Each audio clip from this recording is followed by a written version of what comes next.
I'm Fonzo. And I'm Eliza. And we're the co-host of Grown, a podcast from the Moth that shows we're never fully grown. Growing up feels like a phase that should end at some point, but does it ever really? Whether you're 16 or 26 or 86, you're gonna have to deal with family drama, your body, and the type of person you want to be. So why not put it all out in the open and go through it together? Join us every other week to deal with cringe, culture, and the courageous efforts of people like you to get grown. Start listening today. Follow Grown on Apple Podcasts, Spotify, or wherever you're listening right now. It was the first week of my first semester in college. The South Asian Student Association on campus was hosting a meetup event in the backyard of my dorm. But was the invitation for me? I'm biracial, but can pass as white, and I was having some serious reservations about going.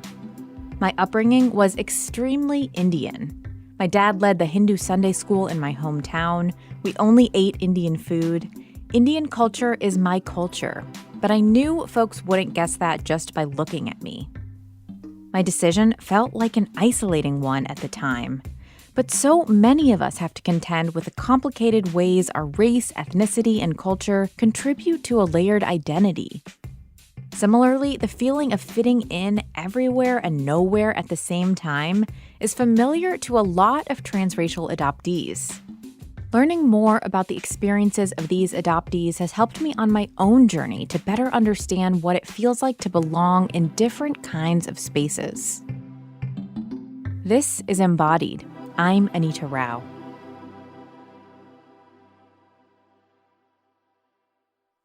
Another transformative moment from my college years, meeting someone who shared a lot of my complicated feelings. Her name is Shruti. She lived down the hall from me, and we bonded over taking Hindi 101. She shared how, like me, she didn't always feel at home in Indian spaces, but for a very different reason. I was adopted into a family where my mom is white and my dad is Indian. Racially, she identifies as South Asian. Both of her biological parents were born and raised in India, but she was adopted by her biological father's brother and grew up in a mixed-race family in Memphis, Tennessee. Culturally, she often felt similar to me. I know that being biracial and being a transracial adoptee are not the same thing. But my friendship and conversations with Shruti over the years have shown me how things go better for everyone when families, both biological and adopted, start addressing uncomfortable conversations around race and cultural politics head on. Shruti and I have worked through big identity questions together at various points in our lives. I asked her if we could share a conversation we had recently that got me thinking. So we hung out. This time with microphones recording. Yeah, so my adoption story is a little bit funky, but I was actually adopted within my family. So my dad's brother and my dad's brother's wife's daughter, and adopted when I was 11 months old from them. I was born in India and came to the United States with my grandmother, who was my grandmother. I guess she was the thread throughout this process, and grew up in the Deep South in Memphis, Tennessee, which is obviously a very different environment than growing up in Mumbai. And so definitely, I think, as a kid, was brought up with a very strong, actually, Jewish identity, went to Hebrew school and Sunday school, and also really did not, I think, have a strong Indian identity. And I think some of that might have been my mom's influence. And some of that was also, I think, being raised in the South and I went to an all-girls school that also had a heavy dose of religion mixed in. It was an all-girls Episcopal school. But I would say it was a complicated upbringing. Did you identify as an adoptee? Was that like a formative part of your identity growing up? Yes, I would say that it was. I think that the first memory I have of identifying as an adoptee is when I was a little kid, sitting with my little sister, who is my parents' natural child. And I think we were arguing about who came out of mommy's tummy first. And I think I said something like, "Oh, I'm better because I came out of mommy's tummy first." And I think my dad said, "Actually, you didn't," and explained to me that I was adopted. And, I think I took that to mean, okay, well, I'm better because I have two moms. Hey, that's good. Yeah, I spun it positively. But yeah, I mean, I don't remember a time, I don't have a conscious memory of not being adopted. Shruti's experience of being adopted by a family member isn't the most common kind of adoption experience in the US. But being adopted across racial lines is super common. Transracial adoptions are almost half of all adoptions today. And in the last 5 decades, this kind of adoption has been on the rise, especially white parents adopting children of color. There are resources available for multiracial families, but they tend to focus on the experience of the parents, not the adopted child. And the same thing is true in media. Shruti told me that it wasn't until recently that she heard a story focused on transracial adoption from the kids' perspective. It was on NPR, of course.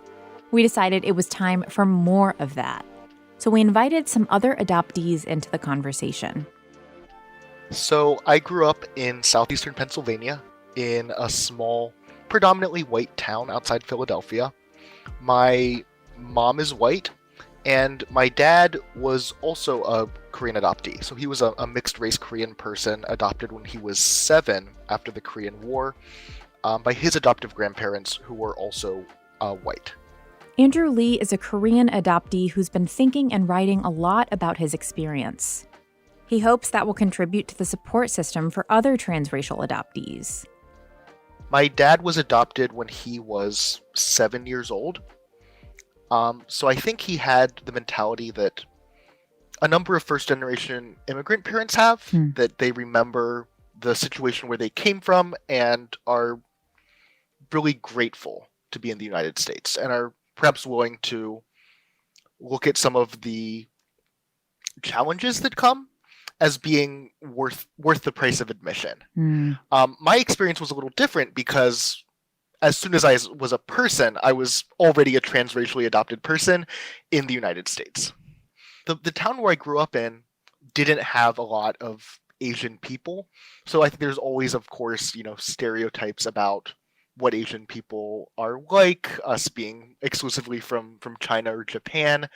And then a complicating factor, of course, is not really feeling Asian, I think, is something that a lot of Asian transracial adoptees experience, that we feel like we aren't Asian enough. So something that I think about is how most kids of color get some sort of framework from their parents on how to think about being a person of color in the United States.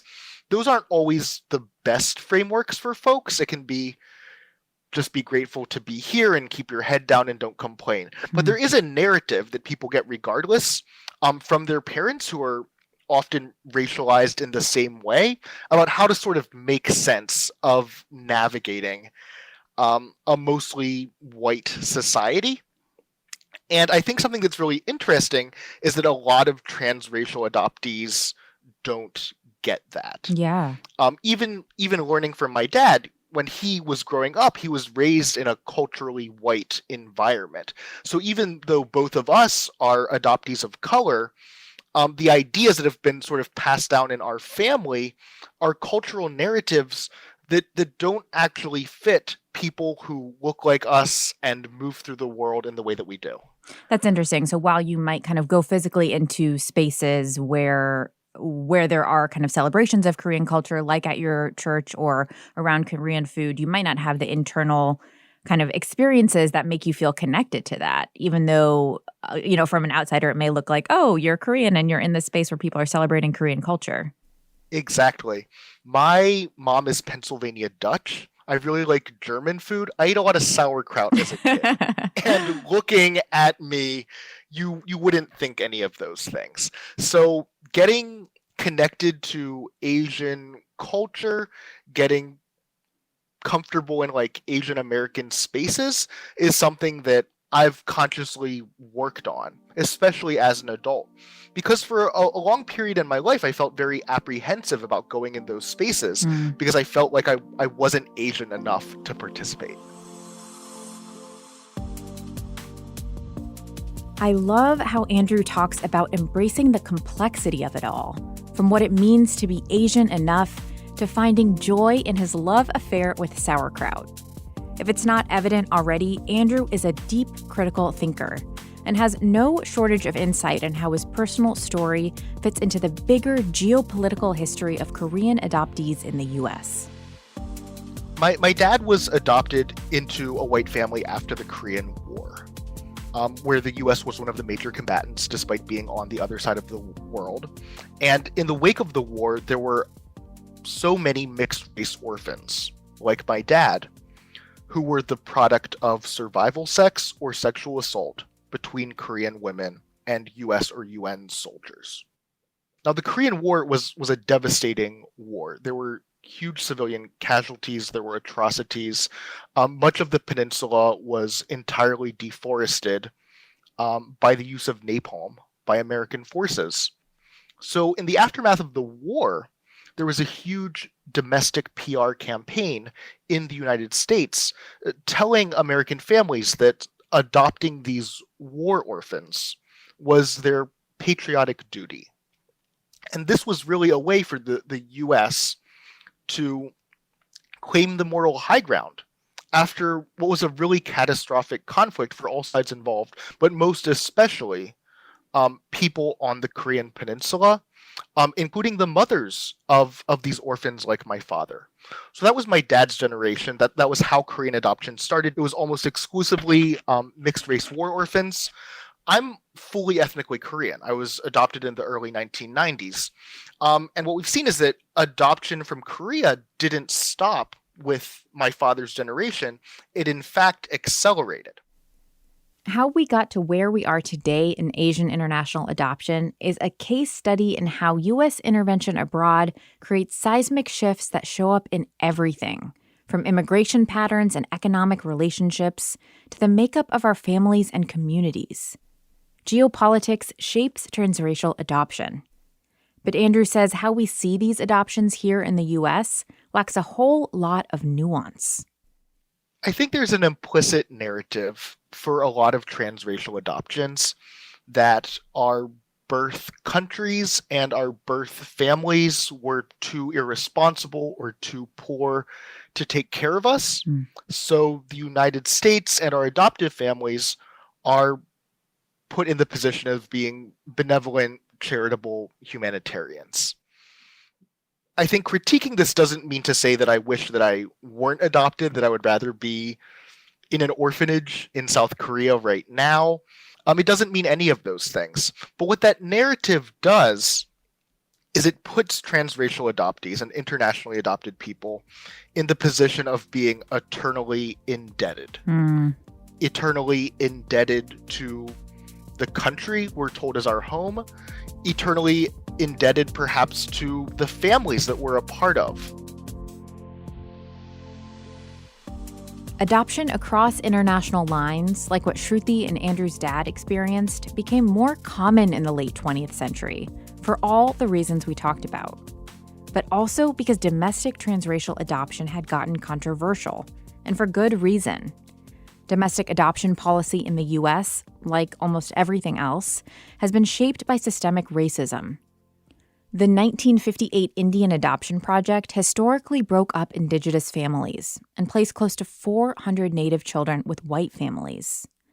A rise in the transracial adoption of orphaned African American children led to the National Association of Black Social Workers calling transracial adoption a form of race and cultural genocide in 1972. Non-white kids are still overrepresented in the foster care system today for a whole host of reasons. If and when they get adopted by a family of a different race, I hope they come across Rebecca Hudson's blog.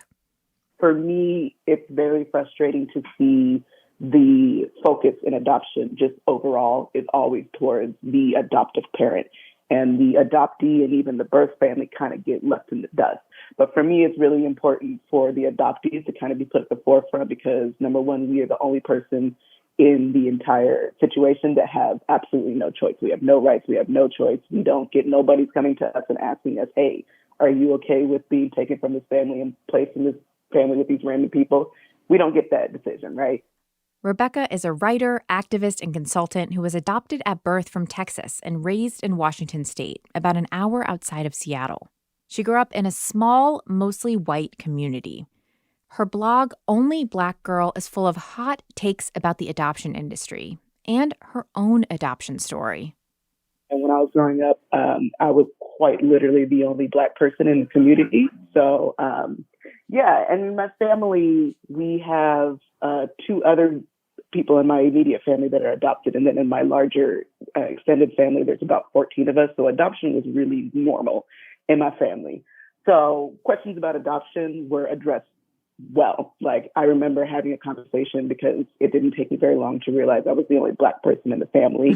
I remember going to my parents and asking why I was the only one that looked different. And they explained to me the whole adoption process. They explained to me the situation with my birth mother, and they explained to me I was adopted, and it was very open and welcoming, and the conversation was always there if I wanted to have it. But when we came to conversations about race in particular, that kind of got shut down. And I think it was mostly because they didn't know how to handle those questions. But I remember experiencing racism at a very young age, like I would say 5 or 6, and I didn't know how to handle those things. So I went and I asked my parents about it, and it was a lot of just kind of brushing it under the table, just kind of like, oh, don't worry about it. Oh, they're from a different time. Then it was confusing to me because it was things that would continue to happen. It was experiences I was always having.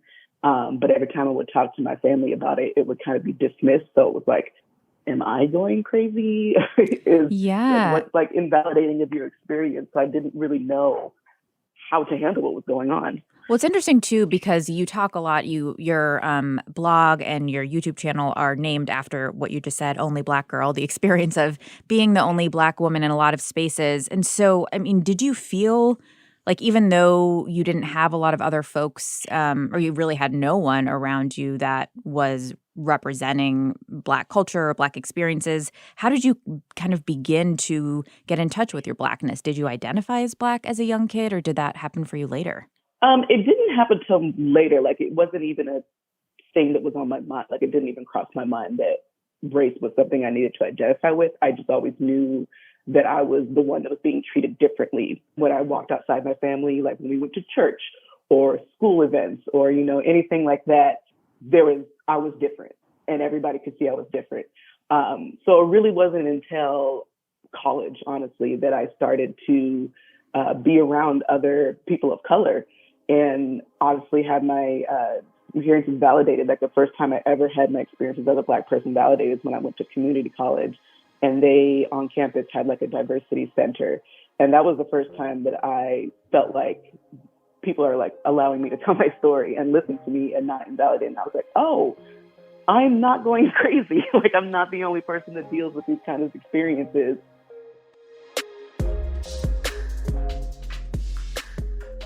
Like Rebecca said, there was an unspoken ease that set in when she found herself spending more time among her people.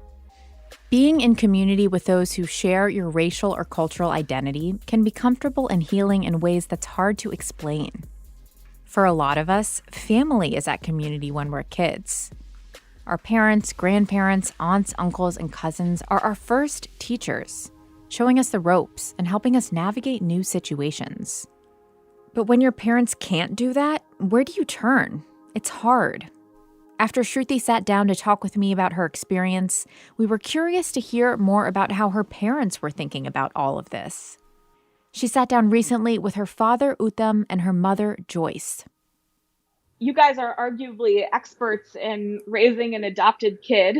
And I guess thank you. Raising an adopted kid transnationally and I guess transracially. So can you tell me a little bit more about, what advice you would give to somebody who is adopting a child of a different race or culture? And also, what do you wish you had known then that you know now? I think the issues of dealing with adoption and race need to be dealt with early on and not ignored or glossed over. We certainly did talk to you, Shruti, quite a bit about adoption and what that meant, and did our best to be reassuring about questions you had. However, I don't think we dealt with the issues of race enough. And given that I was white and you were from India, and clearly we looked different, kids probably in class, without our knowing about it, may have questioned that, and also may have the environment that we were in was very much the school you went to was kind of a white environment. It was academically a very good school, but not a very good school from the point of view of diversity, which I think would have been helpful. But you became very resilient, Shruti, and you are a very resilient and strong person. And I don't know if that contributed, but you are pretty great. Thanks, Mom. Dad, was there something you wanted to add?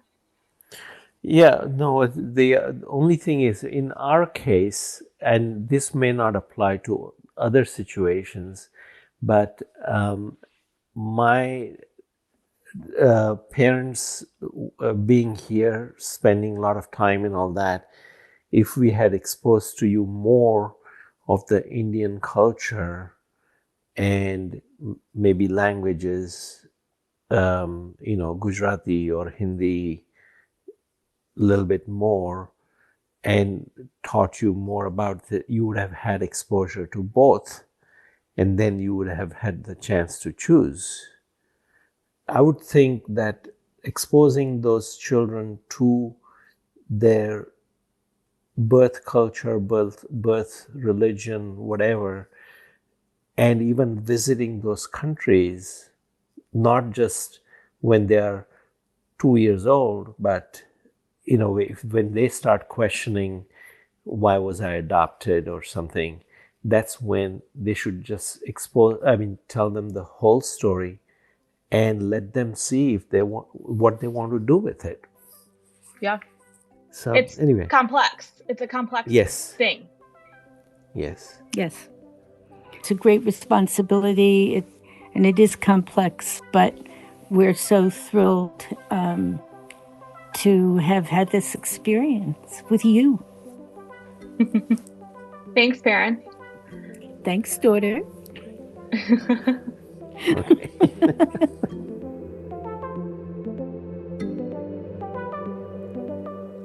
I love it. I love it. And I love the embodied ripple effect.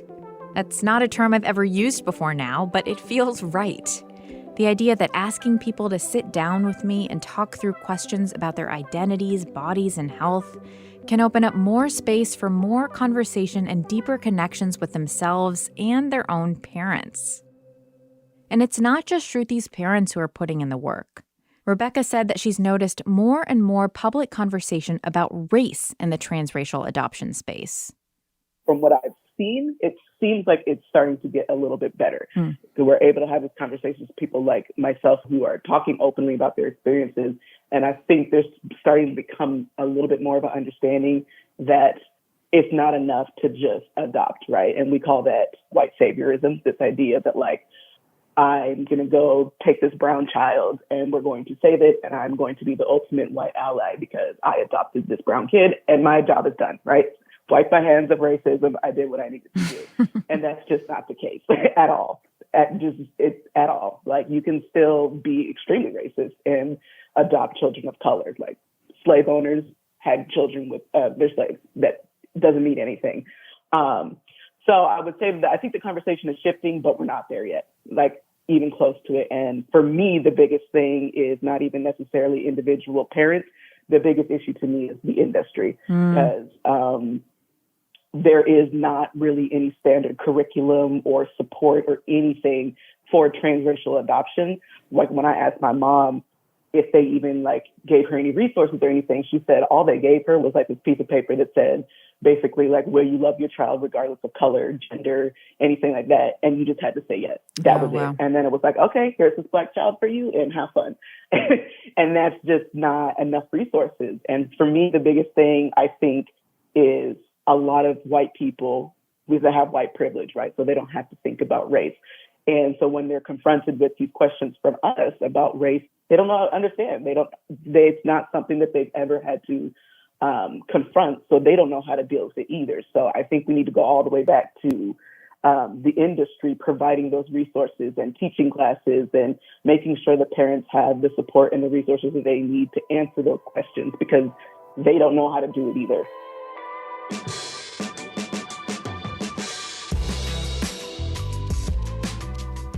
It all comes back to the fact that we've got to do the work, all of us. Making sense of the many ways we build community in this country means understanding where capitalism and white supremacy peek behind the curtain of everyone's family photo. I think adoption is a really confusing experience. I think we don't have a lot of frameworks to make sense of it for ourselves, and we're left with what other people give us. I think one of the big insights of feminist movements in the latter half of the 20th century was saying, just because it's a family, just because it's love, just because it's care, doesn't mean that it isn't power, and doesn't mean that it isn't politics.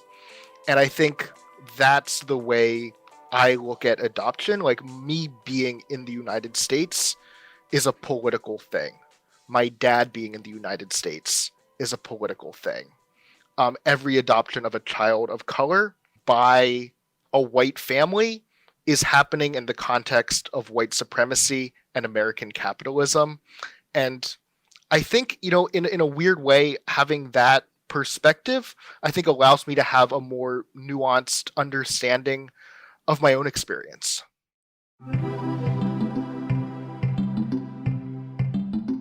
Embodied is a production of North Carolina Public Radio WUNC. My thanks to Kaya Finlay, Amanda Magnus, and Charlie Shelton-Orman for producing this episode. Jenny Lawson is our sound engineer, and Lindsay Foster Thomas is WUNC's director of content. Our theme music is by Quilla.